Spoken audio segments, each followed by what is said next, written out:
Welcome दोस्तों, मैं हूं एडव जितेंद्र। आज के वीडियो के अंदर बताने वाला हूं हाई कोर्ट का बहुत ही पावरफुल ऐतिहासिक जजमेंट।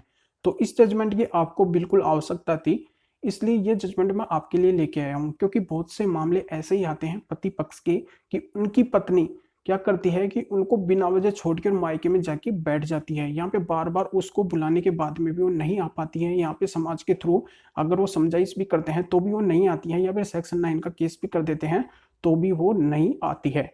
वो केवल अपनी मनमानी करती है। वहां पे जाके वो फाल्स एलिगेशन लगाती हुई पति के ऊपर विभिन्न आरोपों में विभिन्न केस कर देती है, जैसे 498 डीवी मेंटेनेंस एटीसी अन्य केस कर देती है। तो वो क्या करती है कि यहाँ पे अपना मौका देखती है और मौके का फायदा उठाती हुए उसके ऊपर फाल्स एलिगेशन लगाती हुए अनेक केस कर देती है, जबकि उन केसों के अंदर ऐसा कुछ भी नहीं होता है। उसके पास में कुछ एविडेंस वगैरह भी नहीं होता है, फिर भी वो बिना वजह परेशान करने के लिए अपने मायके वालों के बहकावे में आके या फिर अपने दिमाग से वो ऐसा केस कर देती है जो कि ये फाल्स पाए जाते हैं। तो ऐसा ही मामला एक हाईकोर्ट के पास में पहुंचा। उसमें पत्नी ने क्या किया कि पति पक्ष और उसके रिश्तेदारों के ऊपर क्या किया, बिना वजह अनेक केस कर दी, साथ में एक मेंटेनेंस का केस भी कर दी। तो मेंटेनेंस केस का जब ट्रायल चला तो उस मेंटेनेंस के केस में ये बात सामने आई कि यहाँ पे ये जो भी केस वो फाल्स एलिगेशन जितने भी लगाई है पति और उसके रिश्तेदारों के ऊपर वो पूरे फाल्स पाए गए।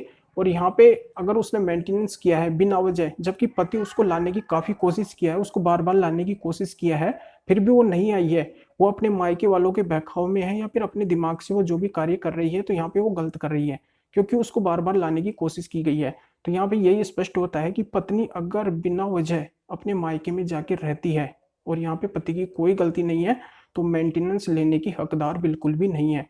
तो ये बात हाईकोर्ट ने अपने इस जजमेंट के अंदर कही है। तो ये जजमेंट है भीखा राम वर्सेस गोमा देवी का, राजस्थान हाईकोर्ट का जजमेंट है। इस वीडियो के डिस्क्रिप्शन में इसकी पूरी डिटेल दी गई है, पूरा पीडीएफ दिया गया है।